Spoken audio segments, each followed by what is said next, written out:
começa com a história de um segurança de hospital que deu um mata-leão no irmão de um paciente internado, Tatuzinho.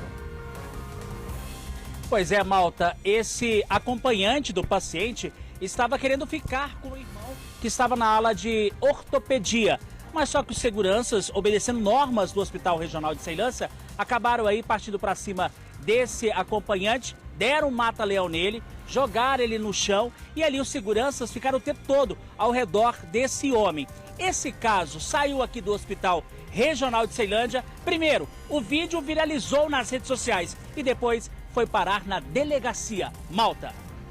A babá acusada de tentar sufocar um bebê de 5 meses de vida e que foi presa em flagrante levantou a questão: como checar os antecedentes da pessoa que vai trabalhar dentro da sua casa? Ou mesmo aquela pessoa que vai namorar com a sua filha, com seu filho, como checar se é boa pessoa quem está se aproximando de você e da sua família? A gente vê na edição de hoje. Racismo no futebol em Brasília. Foi neste campo onde tudo aconteceu. De acordo com a Buga, ela estava aqui na grande área quando um torcedor do time adversário, que estava ali próximo à linha, começou a ofender as jogadoras do Crespon. Nem ela mesma acreditou no que o homem estava falando, mas os xingamentos foram testemunhados pelas colegas de equipe. Socorro às empresas no Distrito Federal. Kátia Gomes. O governo do Distrito Federal lança agora um pacote de 34 medidas, entre elas a isenção e a redução de impostos. Vai ter, por exemplo, a isenção de ICMS para medicamento destinado ao tratamento da atrofia muscular espinhal e do câncer. O Proeconomia oferece uma série de ações do governo para minimizar os impactos da Covid-19. Malta. Cerimônia estava rolando ao vivo, você viu, né? E daqui a pouquinho a Kátia Gomes entra com a gente e traz as informações. E o queimão de estoque da Black Friday. As empresas que ficaram com os estoques parados durante o marasmo econômico da pandemia agora querem mesmo torrar tudo por preços inacreditáveis. Você vai ver ainda a jornada de um flamenguista brasiliense rumo a Montevidéu para a final da Libertadores. Ponto de partida do Fernando é Brasília. Da capital, ele pega um voo até São Paulo. Depois, embarca em outro avião com destino a Santiago, no Chile. Em seguida, vai para Buenos Aires, dá uma paradinha por lá, mas logo pega um barco até Montevidéu, no Uruguai. Perrengue? Não para ele. O SBT Brasília, primeira edição, já começou. Bom, vamos direto ao caso lá do Hospital de Ceilândia. Imagens mostram um vigilante do hospital dando um mata-leão no acompanhante de um paciente. O fato evidentemente causou polêmica nas redes sociais e mostram o irmão de um paciente no chão enquanto o funcionário o imobiliza. Só que o hospital diz que só fez isso porque esse acompanhante aí começou a xingar a equipe antes. O que aconteceu? Paulo Vitor Tatuzinho foi checar esse disse-me-disse lá na unidade de saúde e tem as informações pra gente agora ao vivo. Tatu, é com você. Boa tarde. Oi, Malta, boa tarde para você, a todos assistindo ao SBT Brasília, primeira edição no DF, Heitor. Pois é, esse disse-me-disse, essa confusão que aconteceu aqui no maior, né, o maior hospital público de Ceilândia, que é o Hospital Regional de Ceilândia, um dos maiores do DF, aconteceu no começo dessa semana. O que acontece nessa confusão toda? O paciente, de 25 anos de idade, já estava internado aqui com procedimento por conta de uma fratura na perna. Ele estava na ala de ortopedia. Mas só que ele queria que ficasse o acompanhante, no caso, o irmão.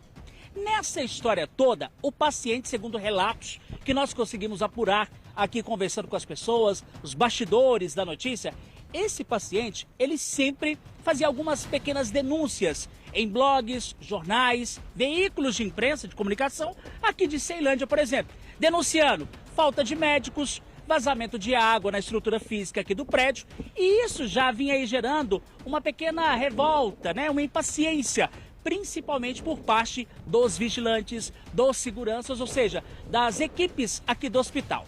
E essa confusão, ela terminou de forma bem pior, né, de forma já agressiva, partindo para a briga realmente, foi que esse acompanhante, ele alegou que queria realmente ficar com o irmão dele num procedimento médico, na ala de ortopedia. Mas só que o hospital, obedecendo aquelas normas, disse que o acompanhante não poderia ficar na sala.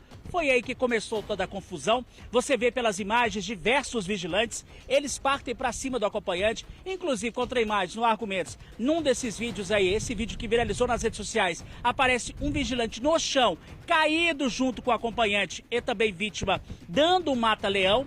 E o vídeo que foi filmado foi feito pelo próprio paciente, o irmão de 25 anos de idade, que filma, registra do outro ponto, numa outra linha, no outro momento. A gente sabe que hoje em dia todo mundo com celular acaba virando repórter, aparece o vigilante também filmando, ou seja, para ser uma forma de defesa para as autoridades de segurança pública. E a partir disso aí, Malta, o paciente, ele acabou mandando esse vídeo para as redes sociais, postou, viralizou, acabou ainda aí, né, para todas as partes do mundo, todo mundo acabou vendo.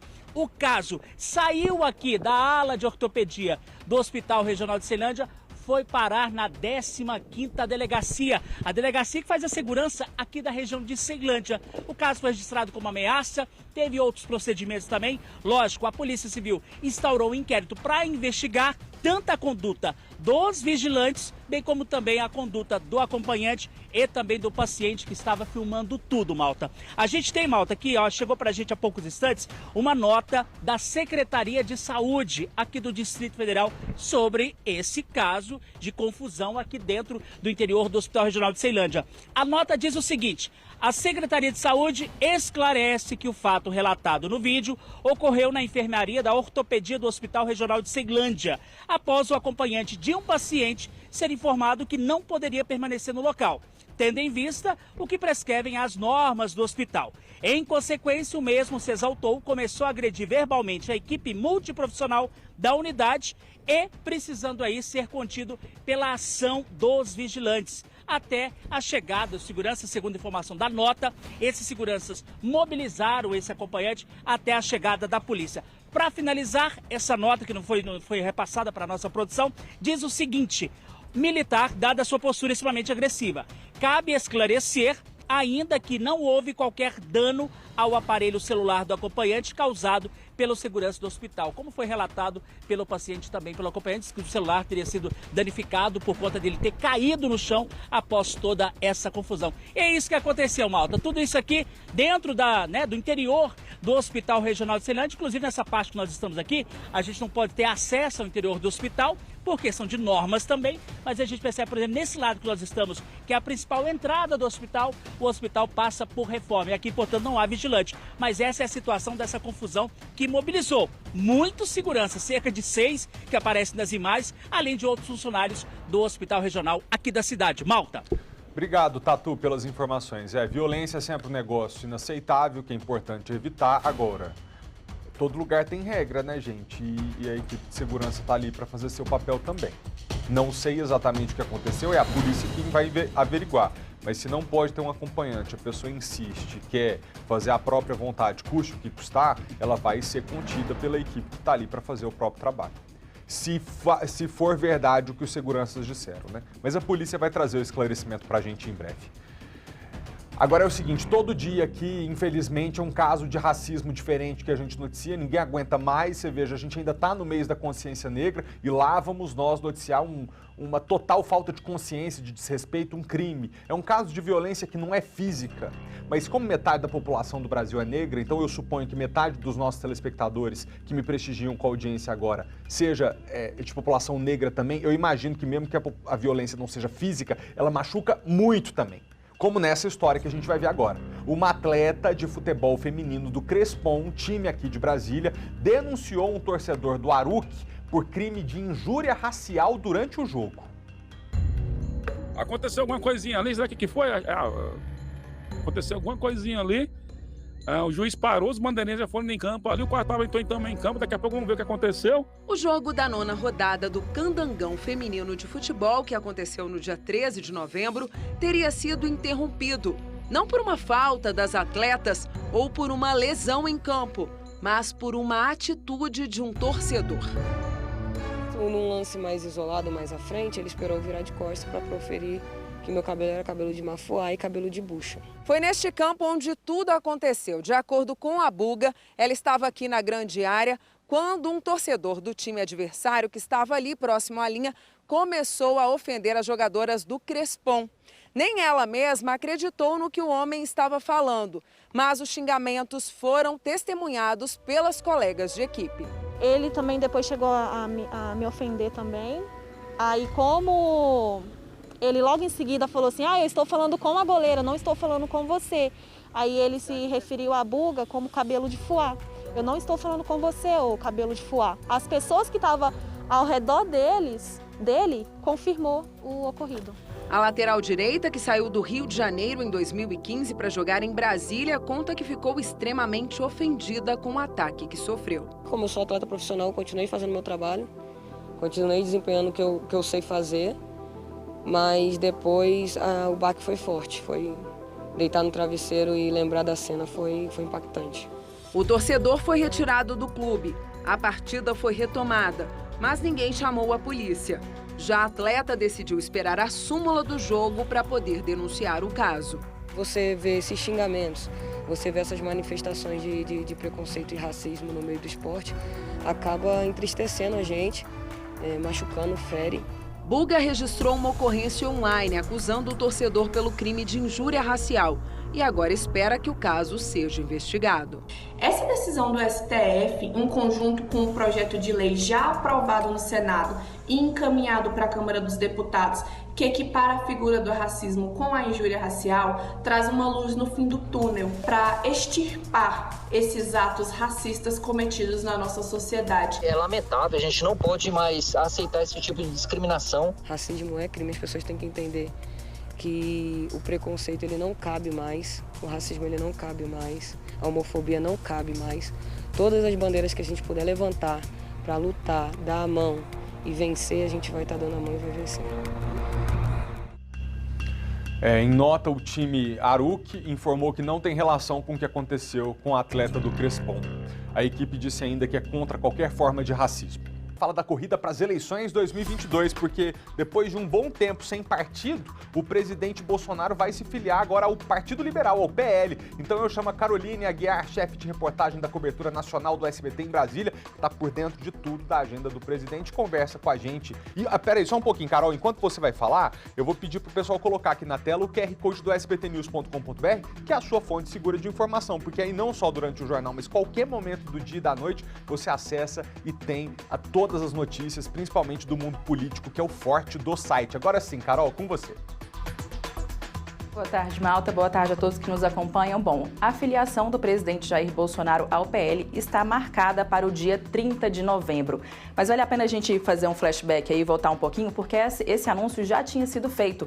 A filiação tinha sido marcada para o dia 22 de novembro. Só que antes disso, antes dessa data, houve um desentendimento ali entre o presidente Jair Bolsonaro e a cúpula do PL, porque vários diretórios regionais, os estados, queriam fazer alianças para o ano que vem com a esquerda. Isso acabou causando um atrito aí entre o presidente e o PL, mas depois os diretórios locais fizeram uma carta falando que o presidente do PL, Valdemar da Costa Neto, poderia negociar com o presidente Jair Bolsonaro. E aí, por isso, ontem à tarde houve uma reunião entre Valdemar da Costa Neto e o presidente Bolsonaro e nesse encontro ficou fechado que no próximo dia 30 o presidente vai se filiar ao PL. Vale a gente lembrar que o PL foi um dos envolvidos ali no esquema do mensalão, inclusive o próprio Valdemar da Costa Neto, que é o presidente da legenda, foi condenado, mesmo de dentro do presídio, continuou conduzindo o partido e agora fechou essa filiação do presidente Jair Bolsonaro. Esse episódio aí do cancelamento da filiação do dia 22 causou algum estremecimento, então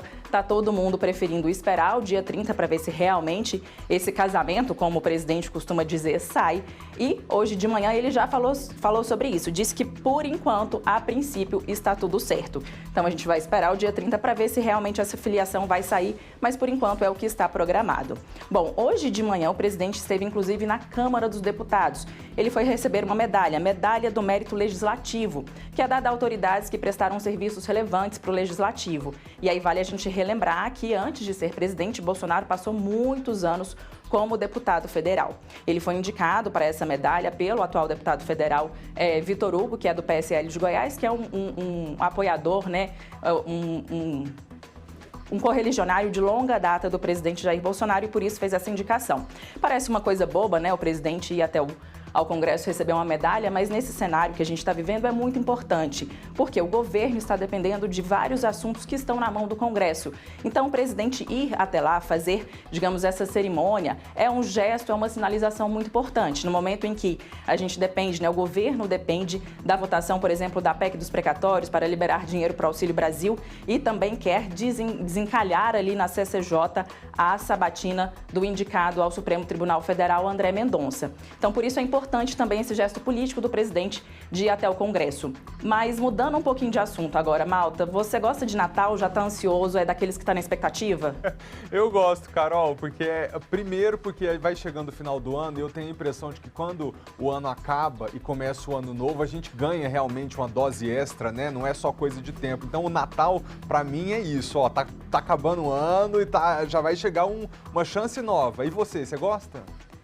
Eu sou dessas também, já tô ali, ó, na Black Friday, vigiando para comprar presentes de Natal, já querendo arrumar tudo. E lá no Palácio da Alvorada também o pessoal está na expectativa, viu? Ontem à tarde teve um evento promovido pela primeira-dama, Michele Bolsonaro, para promover o Natal Solidário, que é uma campanha de arrecadação de presentes para distribuição a crianças carentes. Então, ela recebeu um grupo de crianças lá e chegou, inclusive, a se vestir de Branca de Neve para entregar esses presentes. O presidente Jair Bolsonaro também participou desse evento, alguns ministros também participaram. Então, parece um pouco inusitado, né? Mas teve essa festa ontem à tarde lá no Palácio da Alvorada com a primeira-dama vestida de Branca de Neve. Nossa, mas como ela ficou bonita, né, com a fantasia. Ficou realmente parecida com a Branca de Neve do filme. Carol, muito obrigado, viu, pelas informações, pela participação, ajuda de sempre, bom trabalho para você. Pessoal, de volta aqui às nossas notícias locais, você tem que ver essa história. Você é acostumado a pegar o ônibus sempre na mesma parada? Agora imagina um dia você chega ali no lugar e, para surpresa de todo mundo, a parada de ônibus sumiu. Foi engolida por uma obra particular. Dá para acreditar? Aconteceu lá em Ceilândia. Agora os moradores têm que ficar no meio da rua para pegar a condução. Veja só esse flagra de um morador de Ceilândia. A parada de ônibus da principal avenida da região da expansão do Setoró está sendo cercada por uma obra particular. Acho que tem que tirar a parada daqui, botar no local ou vir aqui eles fechar só uma parte, até que realmente toma previdência. A população está toda aqui, ó. Quando é no sol é na chuva. E aí não pode acontecer. Estamos na EQNO 18/19. E veja só isso aqui. A parada de ônibus ficou escondida após o início da construção de um galpão particular há cerca de 3 meses. Eles têm que ir para o meio da rua, né, para pegar o ônibus, né, conseguir o seu transporte, ou passar para o outro lado da avenida para conseguir um abrigo, né, porque o Estado não tomou cuidado, né, na hora de fazer a instalação do mobiliário público. O que deixa os moradores mais revoltados é que a parada de ônibus está, de fato, em uma área particular. Ou seja, o dono da obra não está errado. O dono do lote, teoricamente, ele está certo. Ele tomou posse daquilo que é dele. O Estado, na hora de fazer a instalação, que não tomou os devidos cuidados, né? E aí eu pergunto, quem está invadindo quem? Né? É bem complexo isso. O Walter ressalta que já procurou a administração da cidade de Ceilândia e o GDF por diversas vezes, mas nada de solução. O mínimo que a gente espera é que a parada ela seja remanejada para um local onde a população possa utilizar. O GDF está sabendo, a administração está sabendo, a gente está aguardando há mais de uma semana a presença do administrador aqui para tomar uma providência nessa situação, mas até agora ninguém compareceu. Seu Glauco é dono dessa banca de jornal há muitos anos. O comerciante teme que a banca seja demolida para a construção do galpão. A pergunta que fica é: como o Estado libera o espaço para comerciantes e a construção de uma parada de ônibus e depois vê que tudo isso é particular? Há 37 anos foi liberada pela administração, entregamos todos os documentos que a administração exigiu, tá? Fizemos projeto até para melhorar, mas até hoje o Estado está omisso. Nesse período de Natal nós queremos trabalhar e ele não dá satisfação a ninguém, ele chega invadindo como fosse um trator passando por cima de tudo sem respeitar a ninguém. Auxiliar de serviços gerais, o Ed Carlos depende de ônibus para se locomover todos os dias. Ele está na bronca. Essa não é a primeira vez que a parada de ônibus passa por essa situação. Nós pegávamos ônibus lá, acabou nossa parada lá, colocaram pra cá, viemos pra cá, acabou com a nossa parada de novo. Perdemos 2 vezes. Os moradores agora, por conta da parada estar escondida, no caso com diversos tapumes de folhas de zinco, veja só o que eles têm que fazer. Eles precisam se virar para pegar o ônibus, para pegar a condição, para ir para o trabalho, para o hospital, para a faculdade, aqui nessa calçada, tomando sol, chuva, poeira e assim vai. Agora o curioso, quando não se pega de cá, que a parada está praticamente escondida atrás desse tapume, eles precisam ir, por exemplo, para o outro lado. E do outro lado, por exemplo, não há parada de ônibus, o que deixa os moradores ainda mais revoltados. E o curioso é de que esse impasse entre a obra particular e a administração da cidade e o governo do Distrito Federal, até hoje não foi resolvido. O Estado tem que tomar uma providência, porque não dá para ficar fazendo as coisas à revelia. A pessoa começar uma casa pelo teto, é o que está acontecendo aqui. É literalmente o exemplo do poste mijando no cachorro. Exatamente. Procurada, a Secretaria de Transporte e Mobilidade disse que não foi informada sobre a obra e que vai entrar em contato com a administração de Ceilândia para apurar o que aconteceu. De novo, o repórter Paulo Vitor Tatuzinho com uma história pra gente. Um policial militar estava de folga em casa com a esposa quando sentiu um cheiro de fumaça vindo do apartamento da vizinha. Ele foi até lá, conseguiu abrir a porta, não sei como, encontrou uma panela esquecida no fogo. Olha o perigo. Graças a Deus, ele conseguiu salvar uma mulher, que era uma idosa de 65 anos de idade. Bota o tatu aí na tela pra gente. Ixi, o também. Pera aí, pessoal. Diga aí, diretora. É o seguinte, era pro tatu entrar agora, mas teve um problema técnico. Então agora a gente vai ouvir o relato do policial que fez tudo isso aqui que eu acabei de contar. Ontem eu estava de folga e por volta das 10h30 senti um forte cheiro de fumaça lá no meu apartamento. Eu abri a porta e no corredor estava enfumaçado. E eu bati as portas e as campainhas e observei que em uma das portas estava saindo fumaça pela fresta. Voltei a bater e chamar, ninguém atendeu, né? Imaginando que alguém pudesse ter passado mal lá dentro ou ter desmaiado, né? E o princípio de incêndio, eu decidi forçar a porta, né? Consegui abrir a porta através de alavanca e consegui entrar dentro do apartamento. Nesse período de tempo aí, eu já tinha solicitado minha esposa que ligasse para o 193, solicitado bombeiro. Ela fez de imediato, né? Ao entrar no apartamento, observei que estava saindo grande quantidade de fumaça da cozinha. E o apartamento também já tinha muita fumaça em todos os cômodos, né? Na cozinha eu fui abaixado, consegui desligar 2 chamas que tinham 2 panelas exalando fumaça. Aí elas já estavam no processo de queima já, e para evitar que chegasse a combustão, eu realizei desligamento das chamas. Aí fui agachado até o quarto para evitar o máximo possível de fumaça, né? Chegando ao quarto, tinha uma senhora deitada.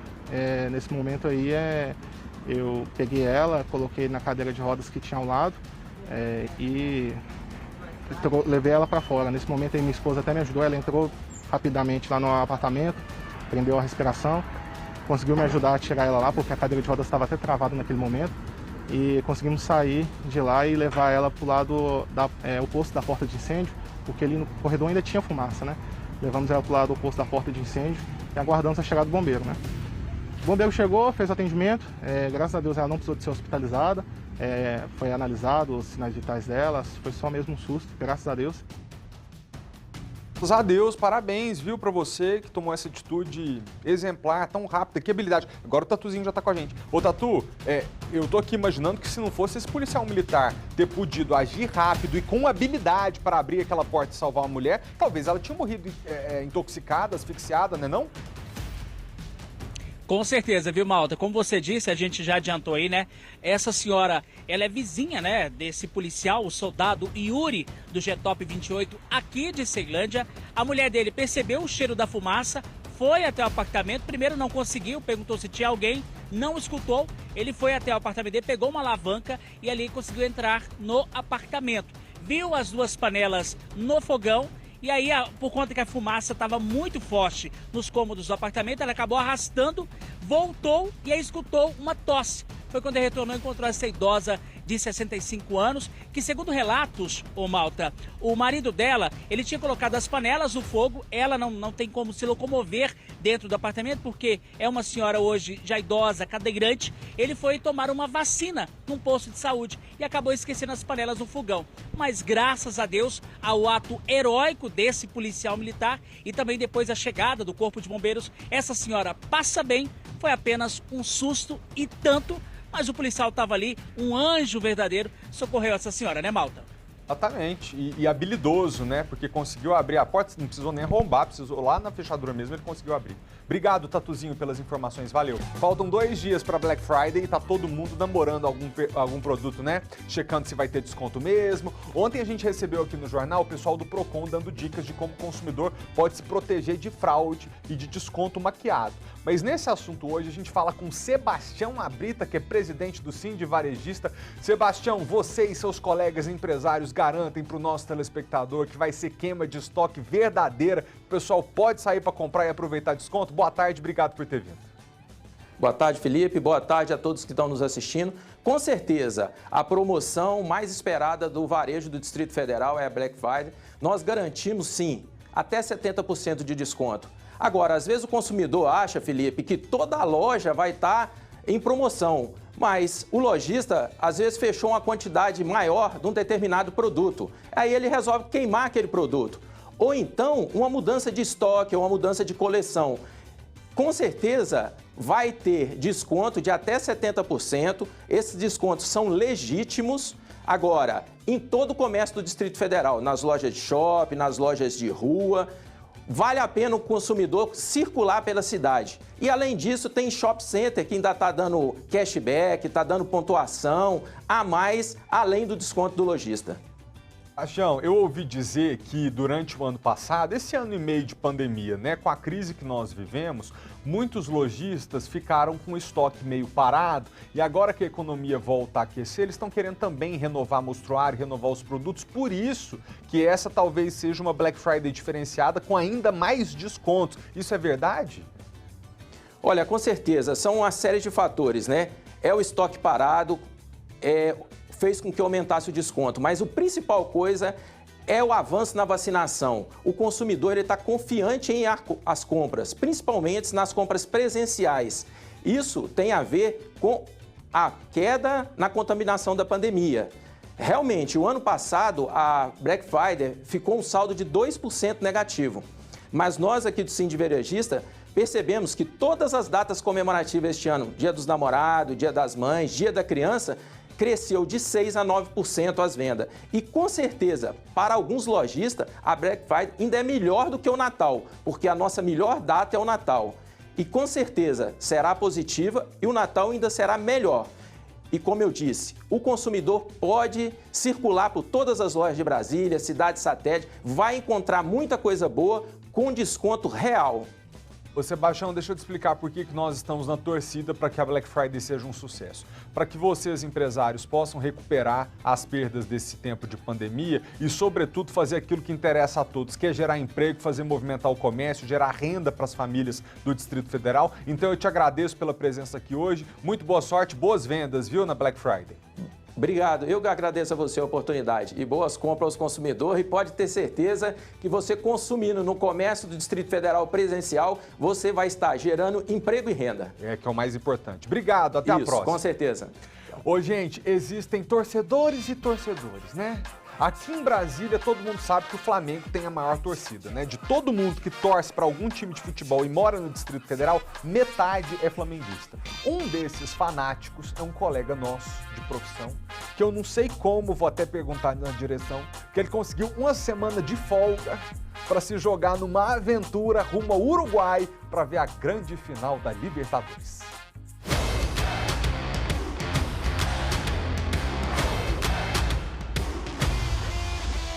Para alguns, torcer é vestir a camisa. Para o Fernando, isso envolve fazer sacrifícios. Não tem chuva, não tem distância, não tem sol, não tem nada.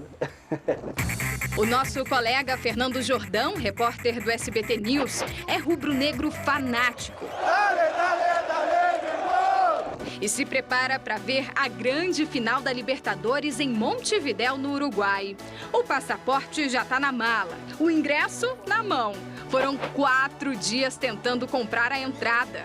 Haja F5 na página da Conmebol. O ingresso eu comprei por último, eu já estava com tudo mais ou menos organizado e ainda não tinha o ingresso. Aí quando abriu, não consegui comprar e fiquei desesperado, achando que não ia abrir mais, mas eu tinha na cabeça que eu ia, então de alguma forma ia dar certo. Deu certo. Agora complicado vai ser escolher a camisa.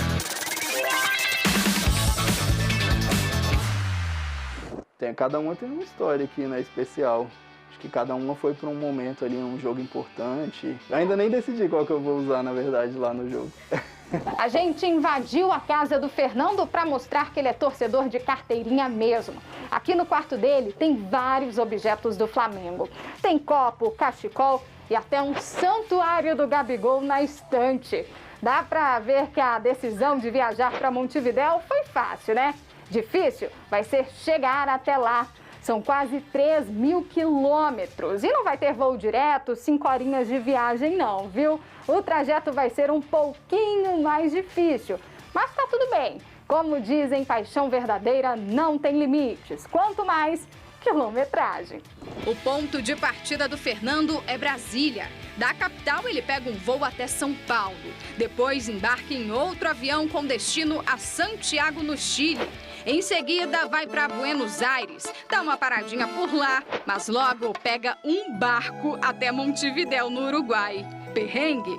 Não para ele. Barco é a primeira vez que eu vou pegar para ver o Flamengo, mas avião, ônibus, carro, até a pé. Já fui pro Maracanã a pé, porque tava lá no Rio, não passava ônibus. Fui andando, demorei tipo 2 horas para chegar.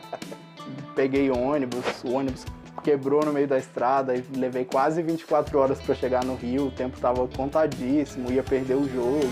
Mas se teve um momento marcante na vida do Fernando, foi esse aí. Foi difícil segurar as lágrimas ao ver o rubro-negro carioca ganhar o 2º título da Libertadores em 2019. A partida foi contra o time argentino River Plate, em Lima, no Peru. Essa aqui foi a que eu estava usando em Lima, lá na final.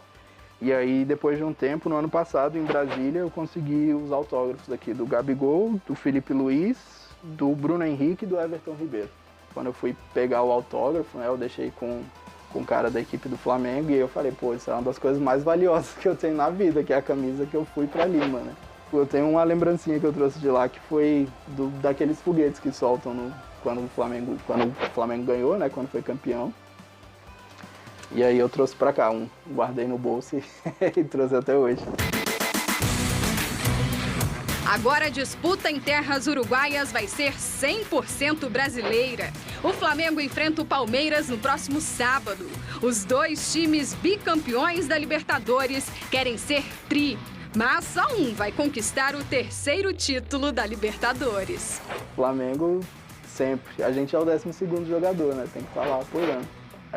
Não sei, é paixão mesmo, é irracional. Tipo, se você parar pra pensar, pô, quanto tô gastando nessa viagem, o que daria pra fazer com isso, quanto eu gastei em Lima, quanto já paguei no Flamengo, o que eu já deixei de fazer pra... Não tem explicação, é irracional total. É amor, né? É amor, é amor.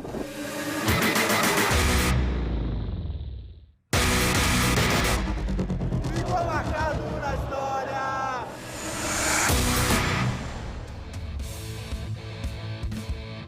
Deixa eu só aproveitar que acabou de chegar uma foto que eu quero mostrar pra vocês. Eu não prometo que eu mando um abraço pra vocês no ar. Essa é pra Amanda Vitória França. Ó que gracinha, tirou foto agorinha do nosso jornal. Tá ela e a doguinha assistindo ao SBT Brasília, primeira edição. Direto de Ceilândia Norte, Amanda Vitória França. Obrigado pela audiência, um beijo pra você. E deixa a nenenzinha aí, tá bom?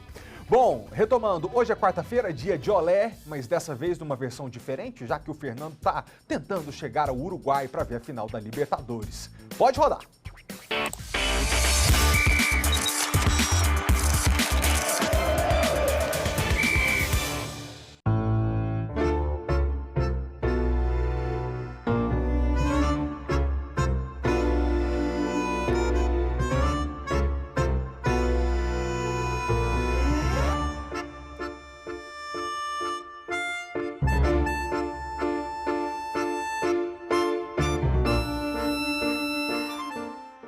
Fala, Felipe, eu tô aqui em Buenos Aires, capital da Argentina, numa saga para chegar lá em Montevidéu, no Uruguai, para a finalíssima da Conmebol Libertadores entre Flamengo e Palmeiras. Faz exatamente 2 anos que o Flamengo conquistou a Libertadores sobre o River Plate, um time aqui da Argentina, por 2-1, com um gol do Gabigol de virada no finalzinho.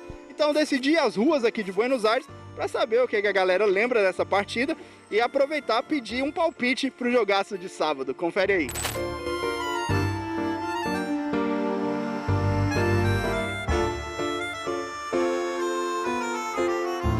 ¿Cómo te llamas?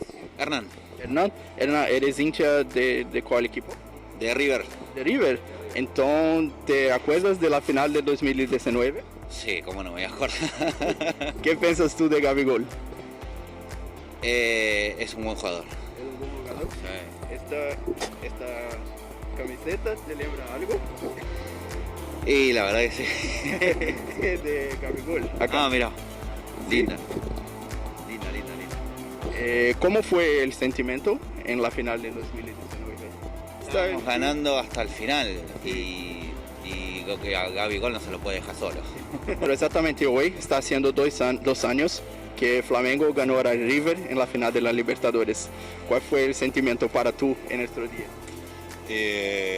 Bien, hoy recuerdo a Gabigol. Gabigol, hoy hay que publicar una foto de Gabigol. Sí. ¿Ha publicado una foto? Todavía no, pero sí, esta camisa es de él. Sí. Sí, de campeón de la Libertadores. Boca fue muchas veces, ¿no? Sí, y por eso, así que bueno, hoy hay que recordarlo, a Gabigol, un genio.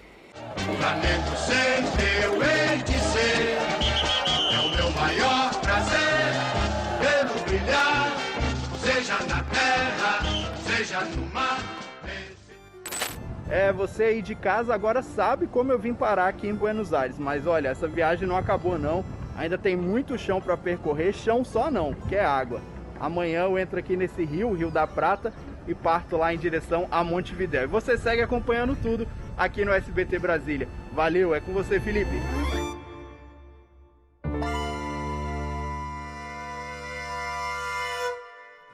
Obrigado, Fernando. Boa jornada para você. Agora a gente volta para um assunto sério aqui, porque ontem a gente mostrou em primeira mão o caso da babá de 18 anos de idade que foi presa em flagrante no Cruzeiro por maus tratos contra um bebê de apenas 5 meses de vida. A nossa equipe tentou entrar em contato com a babá. Familiares disseram que a jovem não tem nada a declarar. A imagem é forte. Primeiro, a babá aparece com um bebê de 5 meses na sala. A jovem de 18 anos pega a criança do sofá e coloca no carrinho. O menino chora. A mulher deita o bebê novamente no sofá. Parece limpar o nariz ou a boca, mas depois pressiona a manta contra o rosto da criança por 13 segundos. O menino se debate tentando respirar. Quando a babá tira a manta, o bebê chora. A jovem pega a criança no colo e logo em seguida parece tentar sufocá-la mais uma vez. A mãe chega e a cuidadora se assusta. Eu estava estudando e de repente eu olhei na câmera que ela estava com um pedaço de pano e a mão no rosto do meu filho.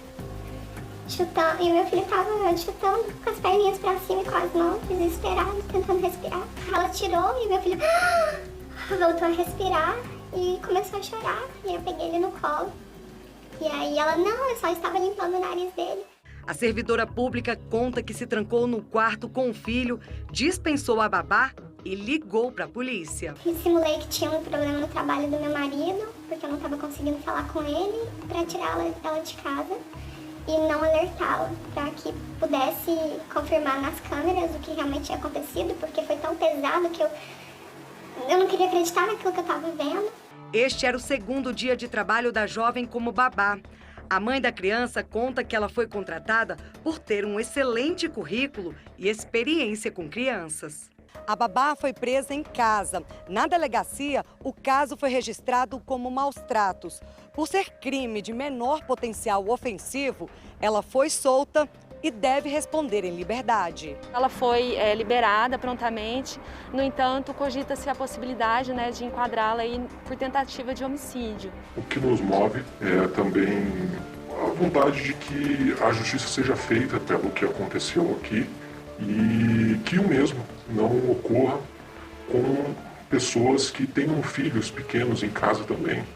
E aqui a gente deixa o nosso apelo, fiquem vigilantes. Eu nunca deixei meu filho sozinho com babá, nunca.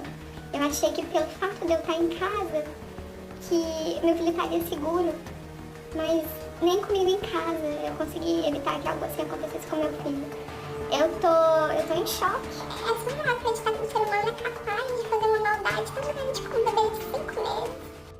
Essa mãe não acreditou, né? Teve o cuidado ali de estar em casa ao mesmo tempo que a babá estava junto. Falou, não é possível que essa mulher tá enfiando esse pano na cara do meu menino aqui do meu lado. Ó, com a gente ao vivo, o delegado Mauro Machado, que nos ajuda a entender o que pode ser feito para evitar que uma pessoa perigosa entre dentro da casa da gente, da nossa empresa. Mauro, boa tarde, obrigado, viu, pela sua presença. Primeiro, uma pessoa que vai contratar alguém pode procurar uma delegacia para vocês ajudarem essa pessoa a checar se tem ali antecedente criminal? Boa tarde, Felipe. Eu que agradeço o convite e parabenizo a iniciativa aí de conscientizar a população com relação a essa situação específica. Respondendo a tua pergunta, pode sim. A polícia pode desempenhar um papel importante nessa situação. Mas antes disso, se você me permite, a orientação que a gente passa é que o contratante promova uma entrevista diretamente com essa pessoa a ser contratada, tá certo? Essa entrevista pode se realizar pessoalmente ou por meio virtual. Esse contato cara a cara, olho no olho, entre contratante e contratada já evita muitas situações, porque o contratante já começa a perceber, num primeiro momento, se a pessoa que vai colocar dentro da sua casa atende aquele perfil que ela espera, atende aquele perfil para cuidar das coisas mais importantes que ela tem dentro de casa, sejam bens patrimoniais, seja a integridade física da sua própria família. Nesse momento, é possível solicitar a essa pessoa que está sendo entrevistada que ela apresente seus antecedentes criminais, tá certo? O interessado nessa vaga, ele pode ir até uma delegacia, até uma unidade policial e solicitar essas informações a seu respeito, os antecedentes criminais. É mais um elemento que vai ser avaliado ali pelo contratante para tomar sua decisão, uma decisão séria e importante com relação à contratação ou não dessa pessoa interessada. Tá certo, Felipe? E um terceiro e último passo que a gente recomenda nesse tipo de situação específica é que seja feita uma pesquisa para que seja utilizada a tecnologia. Mais uma vez, eu sempre bato nessa tecla, a tecnologia a nosso favor. Coloca o nome dessa pessoa no Google, faz uma pesquisa nas redes sociais, que às vezes uma medida simples como essa já é possível a gente atentar para algum tipo de situação peculiar desse interessado, alguma postagem que ela própria fez que diga a respeito da sua conduta e pode ser que isso seja compatível ou não com aquele perfil de profissional que está sendo contratado. O que o senhor está falando faz todo sentido, porque o currículo que essa moça entregou para a futura patroa trazia umas experiências lá que ela, sendo muito jovem, tendo só 18 anos, era bem improvável que ela tivesse tido todo aquele percurso ali. A mãe talvez tivesse tido a possibilidade facilmente de, pela internet ou telefonando, né, de constatar. Mas eu te pergunto, ô Maurício, por exemplo, é a própria pessoa que tem que ir à delegacia e falar assim, olha, estão querendo me contratar, eu gostaria que vocês me dessem uma certidão de antecedentes criminais para eu apresentar lá, ou eu, como futuro patrão, posso ir até uma delegacia, pedir a ajuda de vocês e checar esse histórico da pessoa? Felipe, a própria pessoa deve se dirigir. São informações personalíssimas com relação a essa pessoa.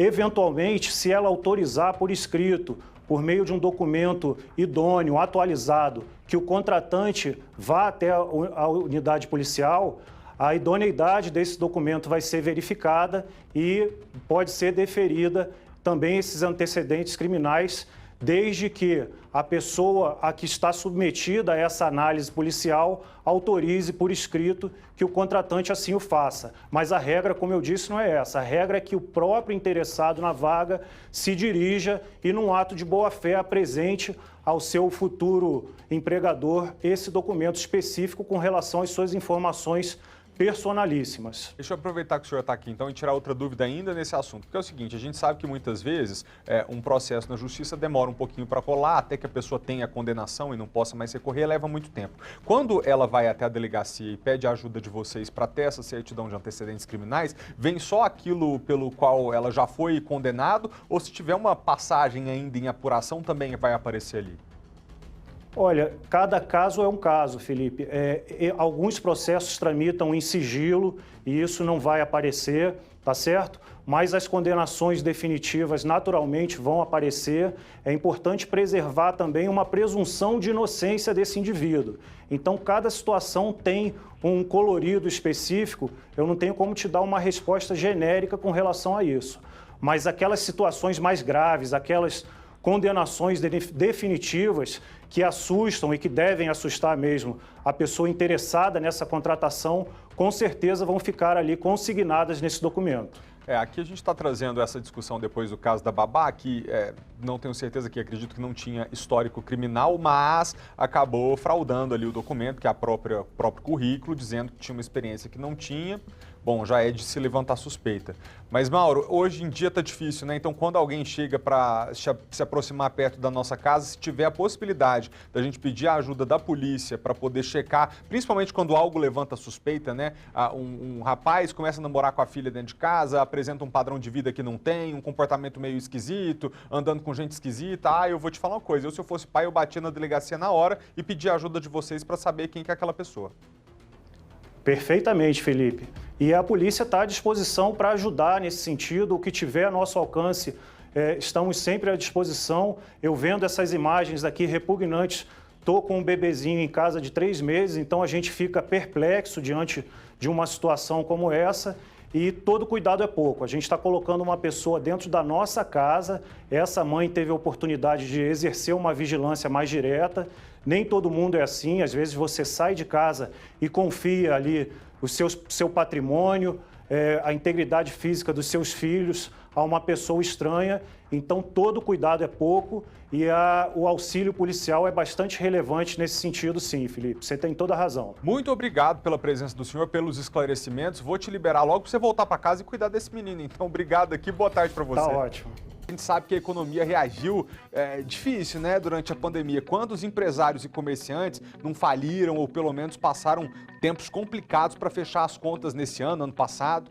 Então, pensando nisso, o governo do Distrito Federal acabou de anunciar um pacote de medidas para reaquecer a economia do DF, ajudar o comércio e interessa a todos nós, porque gera emprego, né? A Kátia Gomes acompanhou a coletiva para a gente e tem os detalhes agora. Kátia, com você. Oi, Malta, boa tarde para você, boa tarde a todos. A coletiva ainda está acontecendo, estamos aqui ao vivo no Palácio do Buriti. Neste momento, o secretário de Economia, André Clemente, ele está dando detalhes, né, desse pacote que foi lançado. Ao todo, são 34 medidas, entre elas a isenção e redução de impostos, né? Isso vai ser importante para ajudar tanto a economia do DF como aqueles empresários que se prejudicaram por causa da pandemia da Covid-19. Entre essas isenções, está alguns medicamentos destinados à AME, também destinados ao câncer. Vai ter também redução do óleo diesel e também biodiesel. Cesta básica também de materiais de construção, redução de ITBI também vai ter nesse pacote de medidas e também do ISS para hotéis e hostels. O governo também fez anúncios de mudanças no Nota Legal, né, que é um programa que o brasiliense gosta muito, aquele que você coloca o seu CPF na nota e depois participa de um sorteio. Então vai ter pontuação dobrada entre 10 e 24 de dezembro e também o governo está anunciando a possibilidade desse sorteio do Nota Legal se tornar semestral, já que ele acontece uma vez ao ano.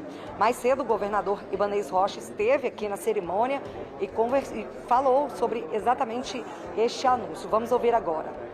A filosofia de não atrapalhar a vida do empresário. O governo é para pobre, rico basta não atrapalhar. E é exatamente isso que a gente vem fazendo a todo momento. E o sentimento que eu, André e todos os que trabalham com ele na equipe econômica, que são pessoas extremamente preparadas e é por isso que dá certo, é de que cada vez que a gente reduz tributos ou que a gente facilita a vida do empresário e da população, parece que a arrecadação vai aumentando cada vez mais, HCL. Isso é muito importante para todos nós. O que a gente consegue fazer hoje é fruto de um trabalho que vem sendo desenvolvido ao longo desses últimos 3 anos de criação de um ambiente de confiança. O Poder Executivo, o Poder Legislativo, a sociedade civil, o empresariado, a gente trabalha num ambiente de geração de confiança, de geração de estabilidade, sem sobressaltos, sem sustos, para que a gente possa assim avançar. E é por isso que as coisas dão certo e a gente pode avançar realmente cada vez mais. O que nós temos hoje aqui é exatamente esse ambiente de confiança, de credibilidade, onde o empresário tem todas as condições para vir investir o seu dinheiro e saber que vai ter o retorno. E a gente faz isso na expectativa de gerar empregos para a população. O Distrito Federal hoje tem a marca aí de mais de 300 mil desempregados, o que se aprofundou durante essa pandemia. E agora nós estamos tendo a coragem também, e a imprensa hoje já noticia, de retroceder nas medidas, aquelas que foram necessárias durante o período de pandemia. Nós agora estamos num período de sair dessa pandemia e tentar viver um ambiente de normalidade. São milhares de pessoas, né, gente, precisando de um comércio aquecido para poder conseguir emprego, que é o que dá dignidade para as nossas famílias. Mas olha só, Kátia, parece que aí nessa coletiva teve uma outra novidade que foi anunciada, mas não foi, saiu quase que sem sair da boca do secretário. Parece que vai ter troca de cadeiras entre os secretários do GDF, é isso? Exatamente, Malta. O próprio secretário, de Economia, André Clemente, ele chegou a comentar que existe sim essa possibilidade dele sair da pasta, mas disse que ainda não quer anunciar, porque ainda faltam alguns detalhes para essa saída.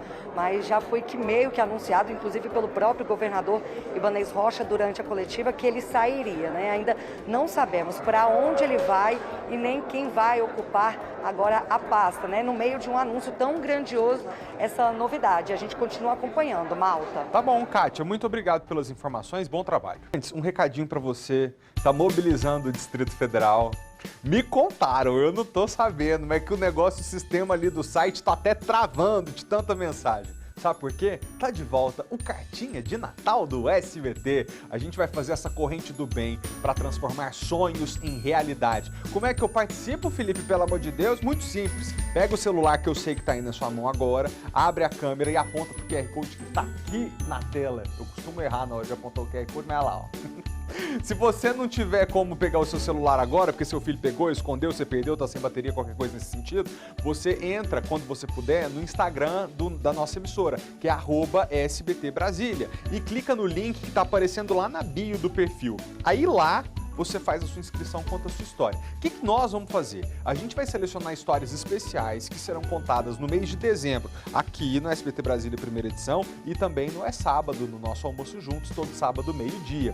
Cartinha de Natal SBT. Escreva pra gente, porque os seus sonhos podem se tornar realidade. E quem sabe eu não vou ter a alegria de te encontrar pessoalmente para poder realizar um sonho seu.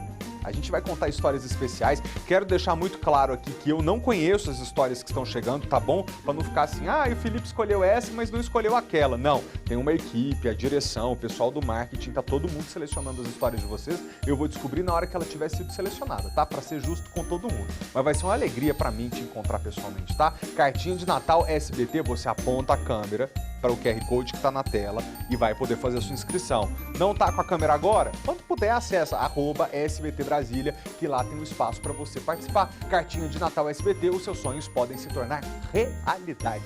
Obrigado pela companhia, a gente fica por aqui. Sabe que agora, 13h, começa a grande final, direto do Rio de Janeiro. Mas você aqui de Brasília que está interessado no final da Libertadores pode acompanhar. Logo mais 7h20 da noite, é SBT Brasília, segunda edição com Viviane Costa. E amanhã a gente volta a se ver 15 para meio-dia, ao vivo, aqui no nosso primeira edição. Boa tarde para você, tá? Até amanhã. Tchau!